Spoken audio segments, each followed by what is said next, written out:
WWT presents Experts. Hello, everyone, and welcome to another episode of WWT Experts. I'm your host, Matthew Coble, as always. So, as we all know, artificial intelligence technologies and policies are evolving rapidly, and this presents challenges for Department of Defense agencies that are looking to accelerate the adoption of AI. Fortunately, there are practical strategies that can help, and we have two WWT experts here with us today to discuss how these agencies can leverage best practices for identifying use cases, prototyping solutions, and meeting the evolving infrastructure requirements for AI, and much, much more. So first up with us, Dr. Tim Robinson is a seasoned cybersecurity expert and former U.S. Marine with over 20 years of service. He's currently a Principal Solutions Architect at Worldwide Technology and specializes in developing cutting-edge security solutions for our clients in the Department of Defense and intelligence community. He's got a doctorate in cybersecurity and really a wealth of experience in cyber operations. So he's at the forefront of protecting critical information systems. Also with us, Scott Paprone, who is a technology leader with a distinguished background in the U.S. Army, where he served as a network architect and I think later a deputy chief of network operations for Special Operations Command. He's now a systems engineering director at Worldwide Technology, and he specializes in infrastructure modernization and cloud strategy for Department of Defense clients. He's got deep expertise in large-scale IT transformations, and so he's helping shape the future of military technology and operations. So we're delighted to have him here with us too. So, gentlemen, thanks for coming. Thanks for joining us. Thanks, Scott, man. Thanks for having us. Super excited about today. Yeah, excited to be here. Yeah, it's great to have you. All right, well, let's jump right into the first question. So, what will you describe as the current state of artificial intelligence adoption in the DoD, and where are the agencies that are doing that seeing the most success so far? Yeah, I'll take that one. So I would say that adoption as a whole is progressing, but still varies widely across the many different DoD agencies. What we do have at the top is interest and momentum. It's absolutely peaked. But there are a lot of challenges operationalizing AI outside of more specialized or classical use cases. Now, that said, as many organizations start to adopt a policy framework for digital and AI as a whole, evident by the establishing of many CDAO offices, even at the subordinate command level, we are starting to see a clear pathway towards overarching mission impact.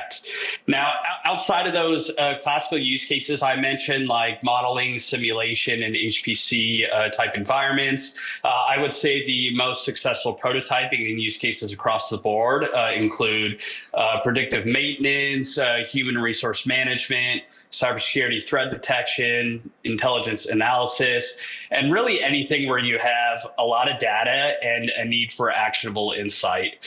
Now, as far as specific agencies goes, I don't necessarily possess the need to know anymore, so I wouldn't be able to comment specifically on any entities, nor do I even have that knowledge. But I do know there is a ton of work currently in the R&D type arena, especially within intelligence and the cyberspace. Mm-hmm. Well, so Tim, what are some of the biggest challenges that DoD agencies face, when they're trying to implement AI solutions these days?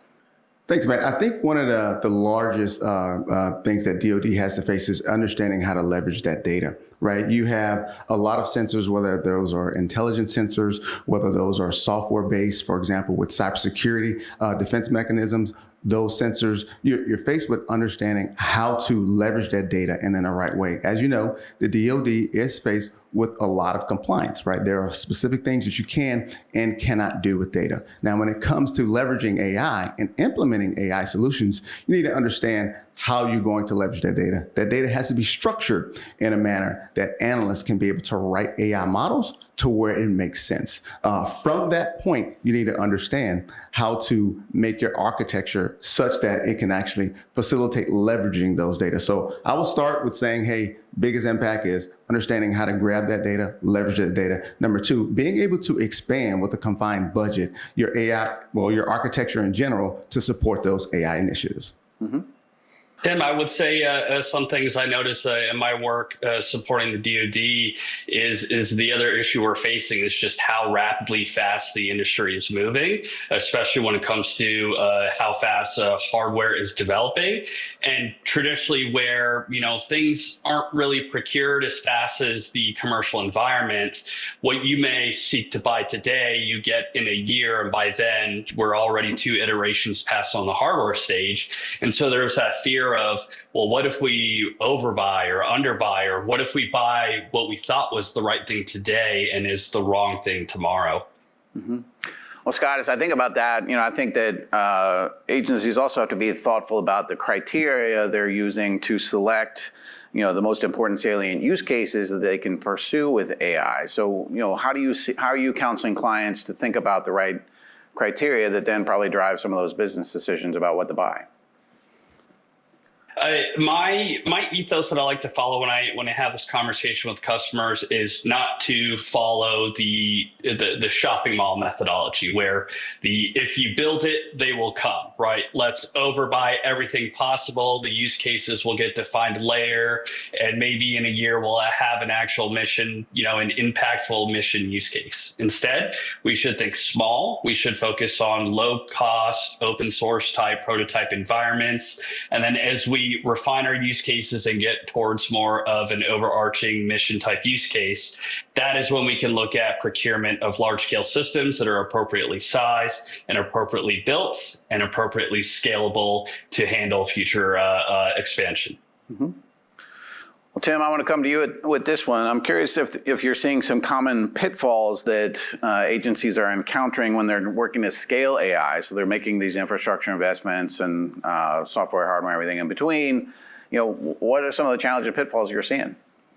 I think, Scott, one of the primary pitfalls that I'm seeing is you kind of underestimate the significance of integrating data systems, right? So at Worldwide, we do a lot of what's called rationalization workshops. That's basically looking at your infrastructure architecture, understanding what you have, and instead of just going out and buying things, you leverage those current investments. So one of the things we're faced with is walking into an organization and kind of like, asking them to, hey, tell me what your problems are. Tell me what the issues are with your architecture so that we can then recommend systems. So you have this kind of reluctance to tell you what the issues are, but I want some AI, right? So we have to kind of talk them off the ledge, let them know that, hey, we're here to help you talk about what your infrastructure is, because a lot of the things that you're going to be faced with in the future, we should start planning for now. So if I were going to talk about a policy standpoint, I would reference like zero trust architectures, right? There's some specific verbiage in that documentation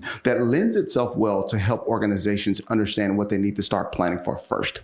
And then we can start doing things. So what I would say in summary would be like, hey, look at what you need to do to integrate your architecture. And number 2, don't overestimate how hard this is. So don't be afraid to reach out for help. It's when those organizations don't reach out for help to folks that actually do this day in and day out, they find themselves in trouble. Mm-hmm. Well, Scott, I imagine that organizations, agencies are doing kind of piloting, prototyping, and sort of testing to the AI technologies that they're thinking about before they're kind of doing their full-scale deployments, and a lot of organizations are doing that. So, what steps should organizations or agencies take to do that effectively, and then how do they know when it is time to move to more of a full-scale deployment? Yeah, I would say it starts at the governance of the framework side. So with a lot of the defense industry doing right now, the establishment of a CDAO or CDO offices, you really need to know what you're going to do from a policy and a framework perspective, sort of that North Star effect. From there, you have to kind of nurture that buy-in from supporting entities, infrastructure, that power cooling, rack space type thing. The data side, as Tim has talked about, enterprise IT, the cyber, how do we secure this, as well as the functional mission owners from those downstream applications. Build that collaborative kind of working group environment. And then from there, you have to invest in a prototype environment. Really, the biggest thing is that small is key. With a laptop and some open source software, you could build a pre-production level AI system. The only thing it's missing missing is some security controls and the ability to support 10,000 users. It'll work for just you, though. From there, you have to establish a pipeline for prototyping, developing, and testing these AI type applications, a true DevOps cycle. And then from there, you start to develop your preliminary, what I would almost call a production system guide. What would it look like if we were supporting the whole organization? And that's where we'll start to ask the hard questions about infrastructure, power, cooling, availability of data. How do we know when it's the time to invest resources, both manpower and finances, into it? And then from there, you start your prototyping. You have your list of 20 good ideas. You whittle it down to 10, whittle it down to 5, whittle it down to 3. You test with their users. They say, hey, we like this stuff. We'd like to use it. Then at that point, you could look at making critical procurement decisions for enterprise or production level systems. Mm-hmm. And Scott, I'm curious, like, what are the time frames of the things you're talking about? Are these days, weeks, months, how quickly should people be moving? I would say the best day was yesterday. So you should be starting as fast as possible, mostly because the barrier to entry to prototyping is almost nothing other than time. It's really just a matter of time. But I would say kind of end to end, from the point of deciding we are ready to invest in a production level system, and what I would say is mission capable, everything online, provided you have the space to set it up. Upwards of a year, and much of that time is spent on waiting for the procurement of the actual hardware. But the great thing is there is everything you could do in the middle, building up your security controls, your cyber posturing, red teaming the actual application, your A/B testing with your users. The idea is that by the time the trucks show up and you plug everything on, you drop on your production code and you're ready to scale. Cool. Well, Tim, as we're talking about all this, I'm thinking about, that's got to cross teams, groups, lots of people, lots of departments, right? So I'm curious, how do DoD agencies foster that right collaboration between different teams? I'm thinking data scientists, engineers, leaders, and everybody else, to really drive the acceleration of AI adoption. Sure, great question, and I was going to jump on that if you would have asked me that question, because I was thinking, okay, Scott's saying a whole lot of different things, but a lot of what's missing is the advocacy up front, like understanding, understanding how to work together in order to make the decisions on which AI models get built first. So let's unpack your question. You talked about, engineers, you talked about data science, and you talked about leadership. Those three focus there, completely different jobs. But they're not mutually exclusive. For example, data scientists, if you look at those guys, they're the guys that's leveraging the models. How do I use this data to run this model to help decision makers make decisions? Engineers and architects like myself, hey, we're just focused on how do we implement this thing to make it work from an architectural standpoint. And then you talk about strategic leadership. Those folks are casting vision for the organization, sometimes 6, 7, 8 months, a year, 2 years in the future. What I think you need, Dr. Tim Robinson's mindset behind all of this is you need to kind of develop a strategic partnership between all of these players, right? And we haven't even talked about other users, right? There are other users that's going to leverage your AI models as well. So you got data scientists, you got engineers, you got strategic leaderships, and then you got this other pool of complete users. I think they need to start up front working together, this kind of cross-collaboration strategic team, put together and understand where we want to go with AI, and then kind of backwards plan from there. We know where we want to go, but how do we put mechanisms in place to, number one, come under cost, stay under budget, right? And then make sure the AI models do what it says it's supposed to do in reality. I hope that makes sense. Yeah. Armis Centrix is the cyber exposure management platform. See, protect, and manage all your assets across all verticals, from the ground to the cloud.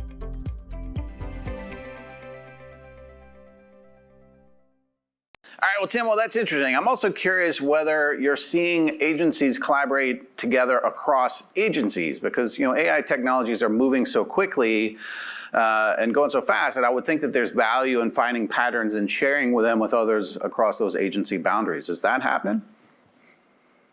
Matt, if I could almost expand the question you asked, I would almost say that collaboration is more important, not just from an interagency aspect, but from across different industries aspects. You drive around town, you drive to work, you drive wherever, provided it's not a small mom and pop shop. Every single company or entity we work with today has thought extremely hard about how do you operationalize AI dependent on their use case. So I guess I'll pass it over to Tim then. Tim, I don't know if you have any feedback on that or what you feel about collaboration.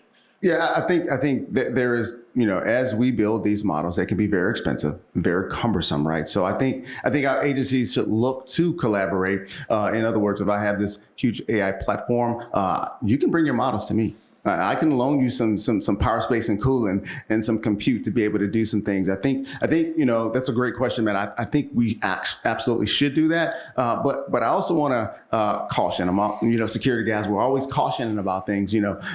Make sure you have security in everything that you do, right? Because, I don't know your models. I'm going to give them my infrastructure so you can run your models, right? So security of AI cannot be overlooked. There's several things that's happening in the industry now. I just want to caution on that. If we're going to do cross collaboration, we want to make sure we keep security at the forefront. Mm-hmm. Well, Scott, I want to come back to you for a second and, ask you about the infrastructures that agencies are putting in place, right? Because I know, as we've talked about, things are moving quickly in this space. So, what advice are you providing to DoD agencies about how to ensure that they're making the right infrastructure decisions and putting the right infrastructure in place collectively? Well, much of it is what we just talked about, is the importance of collaboration here. So if you're an entity that's looking into making those infrastructure decisions now, you should look to your peers within or across industries who have either succeeded or failed, or succeeded by learning from their failures that they've already had on their journey. The other thing I like to think about here is slow is smooth, smooth is fast. Don't build the plane in flight. Don't make too many rash decisions, because there are too many variables involved with AI related infrastructure that will either kill your budget or kill your timeline, or worst case, kill your use case before it's had a chance to make an impact. Another thing I like to think about is the importance of operating a natively scalable design, something that you could grow like building blocks if there's increased user demand, which allows you to start smaller and not commit too many dollars right off the get-go. And then lastly, back to collaboration here, is consider a third-party assessment. Somebody who has done this before, who knows the pitfalls, who knows to look for things that you may forget to look for, like the supporting floor underneath the rack if you put too much dense equipment and it falls through the floor. The fact that 90% of a rack may go unused if you don't have the correct power density because of how much power this stuff can consume, which exponentially, builds out to space concerns, and you have a massive warehouse with just, a couple pallets worth of gear operating. So a lot of these critical infrastructure decision points can be looked at by looking to a third-party type assessment to get some help. Mm-hmm. All right, well, let's imagine for a second that we're sitting down with the leadership team of a DoD agency, and they're sort of asking for our advice about, how to really charge after all things AI. I'm curious what advice you would give them, or what are the sort of top things you would say to them, from a cultural standpoint, operational standpoint, mission standpoint, and a technology standpoint. So what would you say to those leaders? I would say two things. And the first one is exactly what Tim has hit on so far, which is data, right? So data is the lifeblood of the AI engine. We have data silos, whether intentional, unintentional. We have compartmentalization of this data. We have complex organizations with the spider webs of information flows between different entities. If you don't solve the data problem, you will not have an AI type solution. If I can add to that, I definitely think you need to get leadership involved first, right? You cannot overlook the involvement of leadership and how they drive strategic vision for the organization. For example, if it's just a mechanism, if AI is just a new buzzword and we want to implement it on our network because everybody else is doing it, chances are it's going to fail, right? Scott talked about this whole idea of looking at the projects and whittling them down to what's important. I think when you have, for example, an AI champion, a person who's involved with the implementation of AI across your organization, who can then roll up to senior leadership weekly statuses on how we're doing with AI, kind of like a grade, a progress report of sorts. If you do that, I think you'd then be that much more effective in implementing your AI solution. So yes, data is key. Thank you, Scott, for double tapping on that. But you also got to have leadership involved in pushing AI across the finish line. Mm-hmm. Almost thinking about what Tim is saying, I would almost add a third important factor here, which is who's the user? Who is the customer of these applications that are built on AI? If we're developing a predictive maintenance application because we think it's a good idea because, you know, our data scientists say, hey, the quality of data is really high, but nobody has talked to a maintenance supervisor yet, you have failed from the get-go. They need to be involved in this entire development pipeline from the inception when we look at a whiteboard, all the way through testing and all the way through deployment of a production application.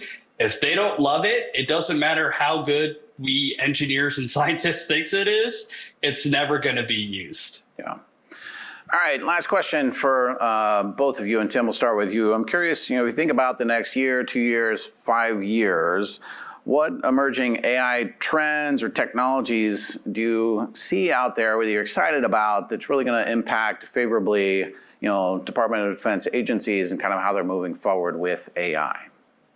So I would preface this with asking you a question. How much time do I have? You got the rest of the show. Go ahead. Perfect. Thank you. I'm probably going to get a little more than that, but I'll do my best and get off the stage. So I think autonomous systems. Right square in front is autonomous systems. Currently, we are leveraging these unmanned equipment, whether it's aerial platforms, whether it's ground platforms. I think the ability for us to leverage AI in those applications will pay dividends. For example, all of these platforms have sensors.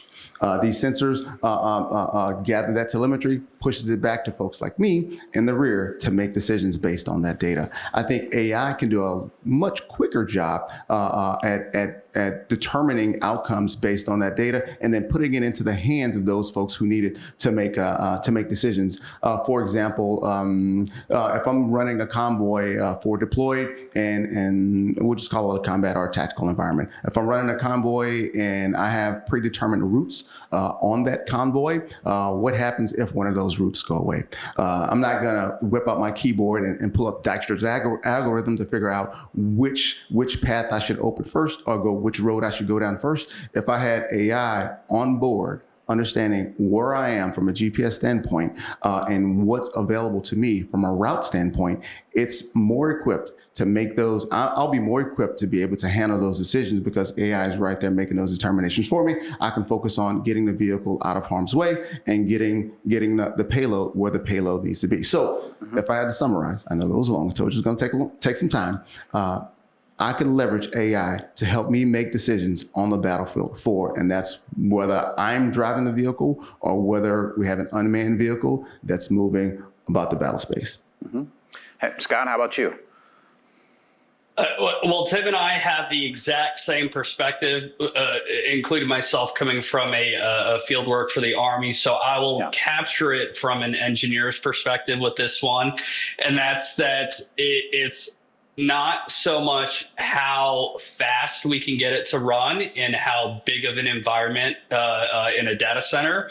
I would like to see how small it can be and how little power it can use and how light it can be, especially as far as wearables, right? So you look at how small and efficient can we get a large language model to perform, a real-time linguistical analysis and translation, on the battlefield, or helping with navigational aids and perceptual threat detection as Tim talked about. So I would like to see how small it could get. I love that answer too. I mean, I love both those answers, the autonomy and like that's a cool edge computing challenge that I think we'll see a lot of benefits from, DoD or out in the rest of the world too. So cool. Hey, gentlemen, thanks so much for coming today. Thanks for sharing your expertise.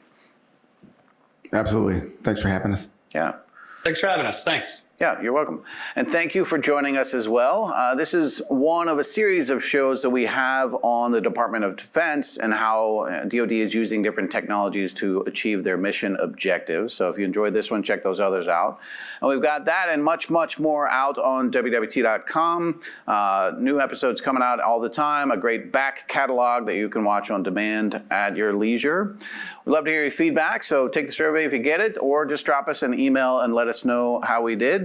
And with that, we will wrap today's session. Thank you for coming, and we'll see you next time.